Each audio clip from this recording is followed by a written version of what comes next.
Hello and welcome to Our Kids, brought to you by the Jefferson County Public Schools. I'm Stephanie Bateman.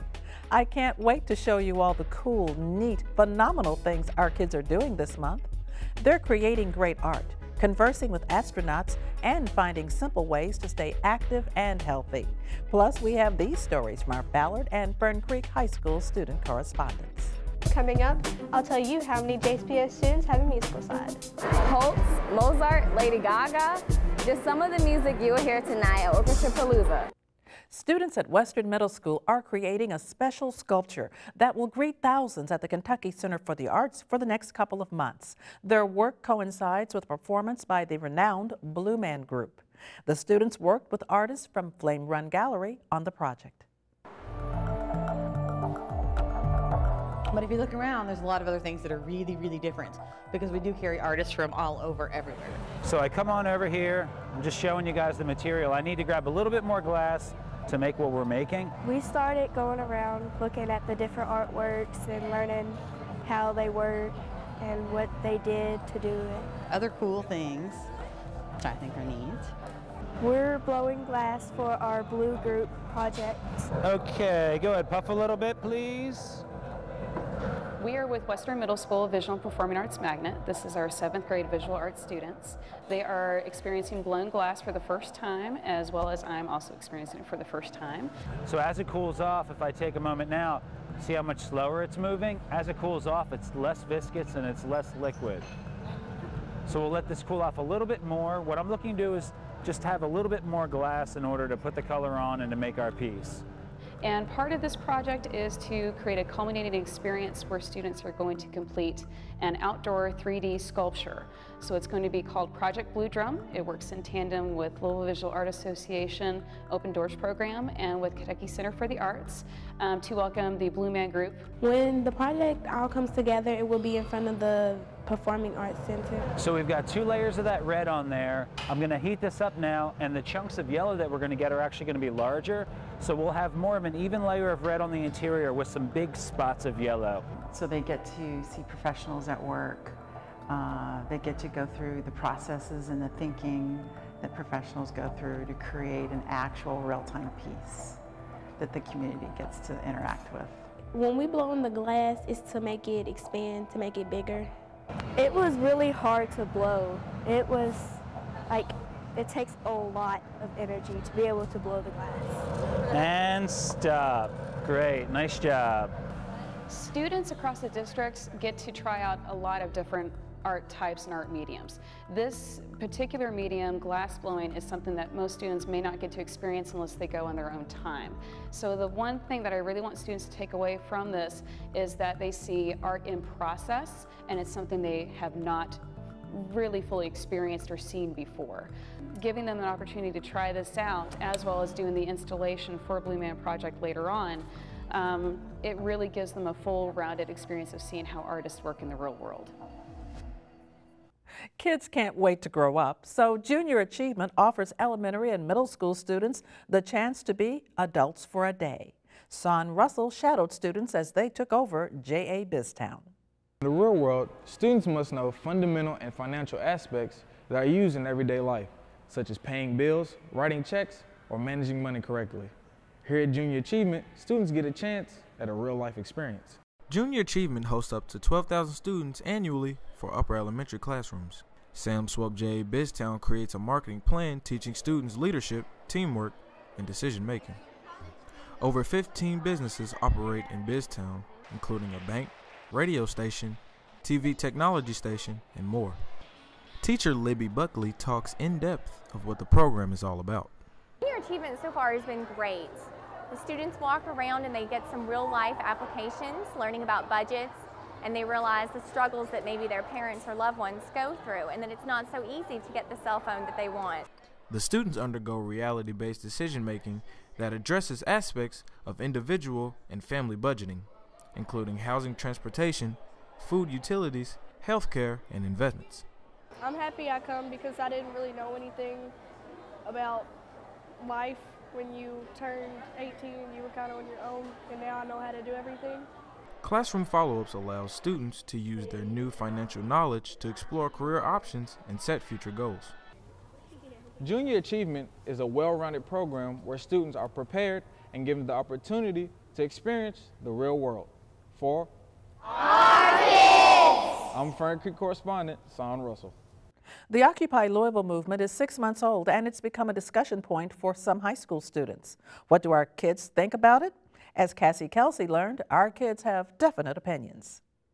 A small neighborhood of tents continues to dot a downtown Louisville park. The Occupy Louisville movement continues its protest. It all began back in September as Occupy Wall Street in a New York City park. The social protests are against corporate influence on government and economic inequality. The familiar cry of "We are the 99% is heard as the protest slogan. It refers to the growing income and wealth inequality in the U.S. between the wealthiest 1% and the rest of the population. Students in this AP American Government and Politics class have spent time discussing the Occupy movement.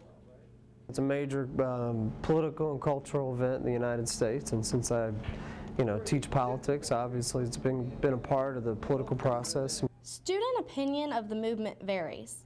One Ballard senior actually took part in the Occupy movement in St. Louis. I really do believe in the movement. I believe in what it stands for. I do think that there's a huge problem between the wealth gap. What they want to do is clear, but it's kind of been watered down by the fact that they have all these people wearing these Guy Fawkes masks and crazy costumes and dancing around like hippies.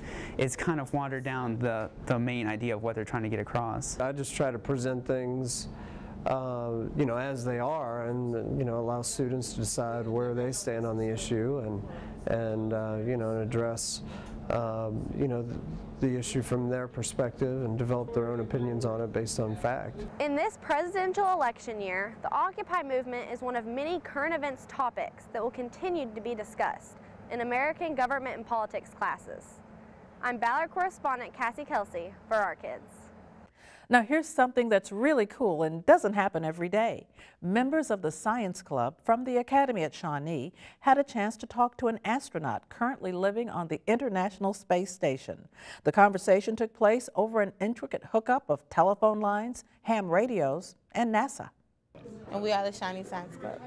Today we're using amateur radio to speak with the space station. Hi, I'm Dan Burbank, commander of the Expedition 30 crew aboard the International Space Station. How long does it take to regain all your physical ability when you come back to Earth? Over. Darius, after a shuttle mission, in my experience, it takes me about 5 days of exercise and rehabilitation, we call it, before I can run as fast or lift as much as I did before the mission. We got to talk with the International Space Station astronauts, and we got to ask them questions about their diet and what they do on a daily basis. We were able to coordinate with several amateur radio operators in the United States, and our contact was facilitated by a telephone connection to an amateur radio operator in Belgium who functioned as the intermediary to communicate with the space station as it went over his location in Belgium. Being a part of this science club and aeronautics club helps me as a student because it keeps my mindset straight. And I like to learn about the astronauts and what they get to do, because I always interested in doing aerospace, so I thought learning more about it would be more interesting. How far from the ISS can you go? How long will a typical EVA last, and what are the rescue procedures for an EVA? Over. D'Angelo, when we have a crew of 6, as we do right now, we're not going to send any more outside than 2, but we're not going to send any less than 2. We have a buddy system for spacewalks, so 2 people is what we'll send. It's been like everybody's dream all the time to go up in space and everything. I think it'd be pretty cool up there. Just to feel zero gravity and all that. We hope that they start to begin to think like a scientist, and that they see the career opportunities that is available to them. This experience was once in a lifetime. I mean, it's really rare for this to happen for a bunch of students like us. What is a typical day like on the ISS, and how much control do you have over your own schedule? Bradley, a typical day on ISS is atypical, I guess I would say. There's not very many typical days, lots of variety. And in 2 days, we're getting ready to go to have a couple of people go out and do a spacewalk. A week or so ago, we received a cargo vehicle on board Space Station. We all day, every day, have various science experiments going on aboard Space Station. Oh, I love space because, I mean, there's so much that you can learn about. And once you're actually up in space and you get to experience that whole different environment, it's just really life-changing as far as I'm told. And so we got right about 10 minutes of time to speak with the astronauts. I mean, I think it's one of the coolest things I've ever done as a teacher, and I know the kids were very engaged, and they said this is one of the coolest things I've ever done, and it really engages them in science. It's nice to see the girls that showed up and engaging women in science and African Americans in science. But that's the true significance of what we've done today, is to stimulate, hopefully, an interest in science, technology, engineering, and math. That it was amazing, and I love talking to astronauts, and it was really cool. Don't go away. We've got a lot more stories about our kids coming up. Welcome back. You're watching Our Kids, sponsored by the Jefferson County Public Schools. We all pledge to get fit and exercise every day, but how long can you stick with it? Preschool students at McFerran Preparatory Academy recently were featured in a video showcasing the mayor's Healthy Hometown movement. It was shown at the U.S. Conference of Mayors. Even more impressive is the fact that these 3-, 4-, and 5-year-olds are walking at least 1 mile a day. Are you? McFerran Early Childhood Programs. As I already said, every day after lunch we put on our pedometers, put on the shoelaces, and we walk outside to get 2,000 steps. What does a pedometer do? How many steps do we get? 2,000. Pedometer, and they count your steps. How many calories do we burn in a minute? 100. I walk to stay healthy. I was told that I was a borderline diabetic, and I didn't want to take any medicine for that, so I started watching what I was eating, exercising, and I started wearing pedometers. I keep pedometers on me constantly. And so the kids would ask me, well, Miss Sutton, what is that you're wearing? We walk first, then we play a game. We like to walk, yeah! So when I came back to school that August, I said, well, I'm gonna call and ask if I could get pedometers. And they thought, well, at that age, I don't know, I think they may not be able to keep up with it. So I said, well, what if I show you proof that it will work as long as somebody is working with them, that they can do it. I'm so proud of Pam Sutton and this creative, inventive initiative that she's come up with, this out-of-the-box thinking. 2,000 steps better than a mile. They're 3-, 4-, and 5-year-olds, and people were really shocked to see that if it's a bad day, we walk through the building. We have a wonderful track outside, and she takes them out there every day with the help of our foster granny. And the kids love it. They are really learning a lot of skills. It's pretty remarkable that they can talk with you about math numbers and even read large size numbers off of their pedometers. And they talk about how we track their steps every day on the chart, and they look at it, they look at the numbers, and they can see it and say it. We walk so we could get steps, so we could have a big party. Most of the time, all 20 walk. All 20 go out with a pedometer on. All 20 come back in with a pedometer on. So after 8 weeks, we have a party, a pedometer party. Well, if we get a lot of steps, we have a party. I chart down their steps for that day, and I go all the way through the whole week. Do you all like walking? Yeah! You know, knowing Miss Sutton's spirit and her energy level, I was not at all surprised that rain, shine, whatever it might be, she'll either have the kids walk indoors or have the kids out on the track and make sure that the kids are moving every day. And she's doing it in such a way that the kids enjoy it and they look forward to it, so they really want to engage and participate in these levels of activity that she's doing and count their steps and know that every step that they take matters in their fitness level. Well, it's fruits, vegetables, like oranges and peas. Come in and see that they've enjoyed themselves, that they come back the next day and they say, Miss Sutton, I had broccoli for dinner, or I told my mother or my father. And now, what's even better is the parents want to get involved. They want to come and walk with them. They want to challenge their child. So I'm going to make a chart for them as well and track their steps. Well, I'll tell my mom that I love walking with my teacher, Miss Sutton. Swing those arms, y'all. Swing them. There you go. Making music comes naturally for many of our kids. These next two stories show us how students create beautiful music individually, in small groups, or as one in a cast of hundreds. It's no surprise that JCPS students like music, but some find it hard to believe that our very own JCPS students are making music of their own. Many students from JCPS are writing and producing their own music outside school. Using modern technology, they are rising to stardom. Students, like Nico Batonas, a quartet singer from Atherton's choir, use recording equipment and internet sites to become famous. I'm more capable of, expanding my horizons of, growing more, learning more from, especially if I'm in a chorus now and I have a director to look up on, and I, learn some new stuff from him. How do I project my voice even better? Micah Walker, a junior at Manual, also uses recording studios to experiment with her vocal and instrumental talent. In her free time, she likes to write and sing her own songs to fans young and old. There's a philosopher that I was just learning about, and he actually has this idea that music is a temporary transcendence of suffering or just whatever goes on in your daily life. And I do believe that to be true. I do believe that music brings out something that typically doesn't come out in just a normal day. As for another young star, Emily Redding, a 17-year-old bass player from Fern Creek High School, is becoming popular the old-fashioned way, booking shows. Emily and her band Remora play at local shops and restaurants, which makes their band well known. They're a lot older than us, and it kind of is like a good chance to get your foot in the door if you want to do it after high school. From rock to rap and jazz to quartet, it's amazing how much music inspires lives. If you didn't know much about JCPS students' music, you will in the future. These three students, along with many others, are on the fast track to becoming stars. For our kids, I'm Fern Creek correspondent Kaylee Connors.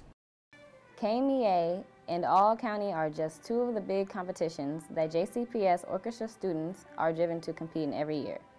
Orchestra Palooza, on the other hand, is more of a jam session.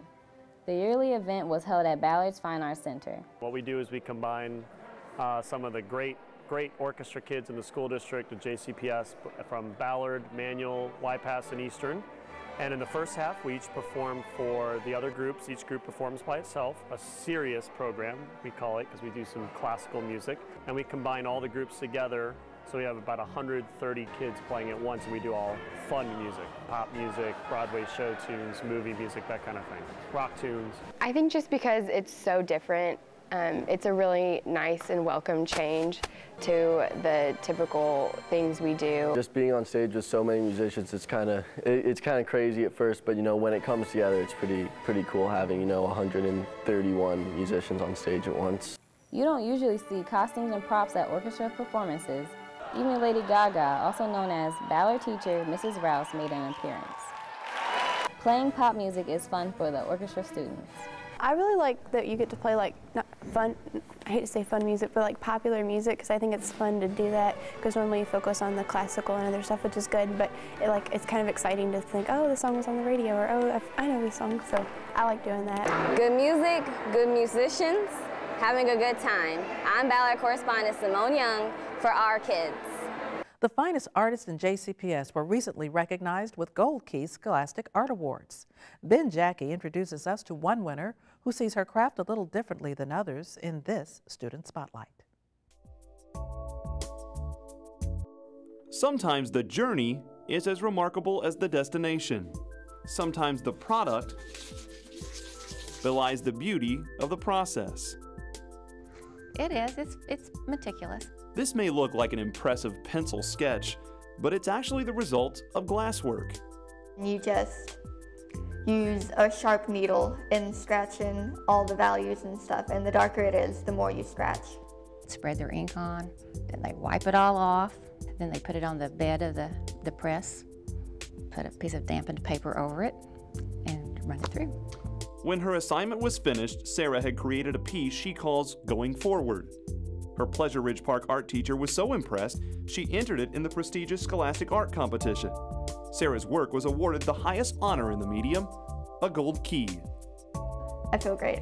I feel like I've arrived. And how Sarah arrived is nothing short of remarkable. Shortly after her birth, a doctor delivered devastating news to Sarah's mother. It wasn't until I actually said, "How much can she see?" that he told me that all she could see was light and dark contrast.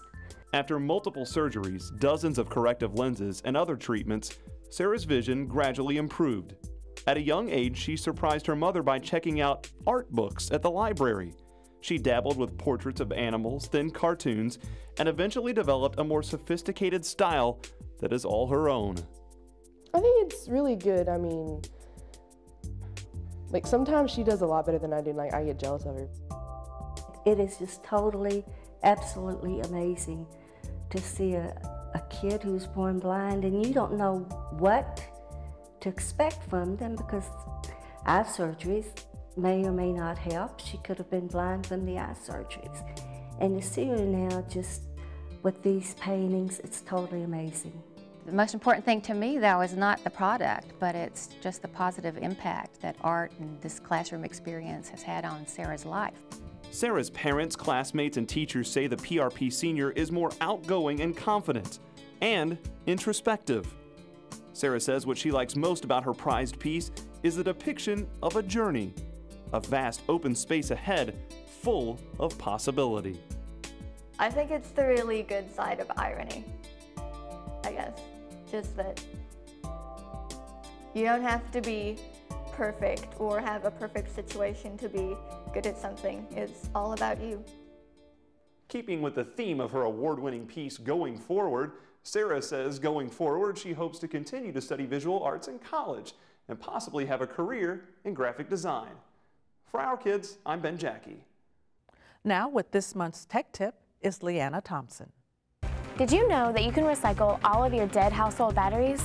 Louisville Metro will accept AA, AAA, C, and D batteries at all staffed recycling locations. Log on to louisvilleky.gov for more information. I'm Ballard correspondent Leanna Thompson with your Tech Tips. It's next to impossible to achieve perfection, but Becca Bishop found a student who did just that. Here's her story. At Fern Creek, perfection is something all students strive for. However, it doesn't come easy. But one JCPS student has struck perfection not once, but twice.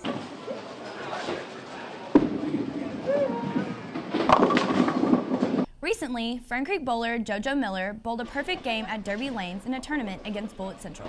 JoJo bowled 12 consecutive strikes to give him a score of 300.